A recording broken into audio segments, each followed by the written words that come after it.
YouTube family, कैसे हैं आप सब? आई होप अच्छे ही होंगे। और कल रात में जब लाइट कटा था तो चाचा चाची को रसगुल्ला खिला रही थी। तो चाचा बच्चों की तरह ज़िद कर रहे थे, ये नहीं मैं नहीं खाऊंगा, मैं नहीं खाऊंगा करके। लेकिन चाची लास्ट में मुंह में ठूस दी कि खाइए करके। तो देखिए, ये देखिए फ्रेंड्स, चाचा कैसे बच्चों की तरह नानुकुर कर रहे हैं कि नहीं खाऊंगा करके। लेकिन चाची खिला दी, ज़बरदस्ती मुंह में ठूस दी है। फ्रेंड्स, बहुत इम्पॉर्टेंट टॉपिक पे मुझे डिस्कशन करनी थी आप लोगों से। आप लोग मुझे कमेंट करके बताइएगा मैं सही थिंकिंग रख रही हूँ या गलत। जैसा कि आप लोग को भी पता है, अभी गैस सिलेंडर नहीं मिल रहा है, और मिल भी रहा है तो ब्लैक में। इसी टॉपिक पे डिस्कशन करना है ये कि देखिए, कितना भी टेक्नोलॉजिया आगे बढ़ जाए, लेकिन आना सबको देसीपना में ही है। जब अभी गैस सिलेंडर नहीं मिल रहा है तो सब कितने बेचैन हो गए, खाना कैसे बनेगा, क्या है क्या नहीं, एकदम परेशान हो गए। और कोई गाय रखना नहीं चाह रहे थे अपने घर में। लेकिन मेरे घर में ऐसा नहीं है।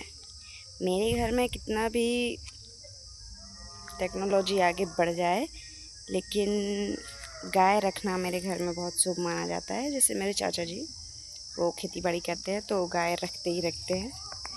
गांव में रह के यही तो एक फ़ायदा है अपने देसीपना से जुड़े रहने का। देखिए, मेरे घर में चूल्हा सुबह शाम जलता है। ऐसा नहीं है कि गैस सिलेंडर मिल गया तो सिर्फ गैस पे ही खाना बनाना है, ऐसा नहीं है। और सब अपने अपने गाय को ऐसे भगा दिए हैं, ऐसे रोड पे गाय पड़े रहते हैं जैसे उनको कोई है ही नहीं। लेकिन अब फिर से अपने अपने गाय को ढूंढेंगे कि कहाँ है कहाँ नहीं। गाय को रखेंगे घर में ताकि गाय गोबर दे सके। और देखिए, मेरे घर में शुरू से ऐसा है कि कितना भी टेक्नोलॉजी आगे बढ़ जाए, लेकिन देसीपना नहीं छूटना चाहिए।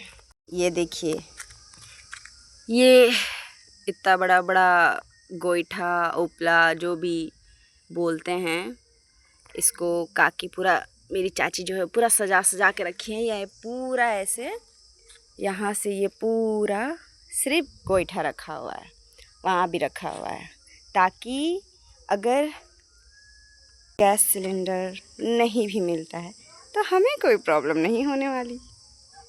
हम आराम से अपना खाना पीना बना सकते हैं। तो फ्रेंड्स, अब आप लोग मुझे ये बताइए कि अब ज़रूरत पड़ने पर अपने अपने गाय लोग को ढूंढ के ले आ रहे हैं घर, ताकि उनके घर में चूल्हा जल सके। गाय कितनी इम्पोर्टेंट है वो अब समझ में आ रहा है। तो आप लोग मुझे बताइए कि मेरी थिंकिंग सही है या गलत, कि ज़रूरत पड़ने पर गाय माता करके घर ले आ रहे हैं, और ज़रूरत नहीं है तो फिर उनको ऐसी रोड पे छोड़ दिए हैं। कितने सारे गाय तो हाईवे रोड पे ऐसे ही मर जाते हैं, किसी को पता भी नहीं चलता, किसी को केयर भी नहीं है इस चीज़ की। तो है ना, देश कितना भी आगे बढ़ जाए, देसीपना नहीं छूट सकता। अब गैस सिलेंडर नहीं मिल रहा है तो मर रहे हैं ना, चूल्हा जलाना ही पड़ेगा। लकड़ी कहाँ से लाएंगे? बहुत तो पेड़ काट काट कर रोड बना लिए, हाईवे रोड, घर बना लिए। अब लकड़ी कहाँ से लाएंगे? तो लास्ट बचा वही गोईठा वाला जो है। अब के लोग गाय को घर से बाहर निकाल कर घर में कुत्ता पाल रहे हैं। बताइए, कितनी अच्छी बात है ना? और अब समझ में आ रही है गाय की वैल्यू। तो चलिए गाइस, आप लोगों का ज़्यादा वक्त बर्बाद ना करते हुए मैं देती हूँ अपनी वाणी को यहीं पे विराम। और मेरी सोच के बारे में ज़रा कमेंट कीजिएगा कि कैसी लगी, कि जब ज़रूरत है तो ले आएँ, जब ज़रूरत नहीं है तो बेघर कर दिए। सोचने वाली बात है ना। मेरी बात बस आप लोगों तक पहुंचानी थी, जो मैं पहुंचा दी। तो चलिए मिलते हैं नेक्स्ट ब्लॉग में। आज के लिए इतना ही, तब तक के लिए अपना ध्यान रखें। Take care, bye bye.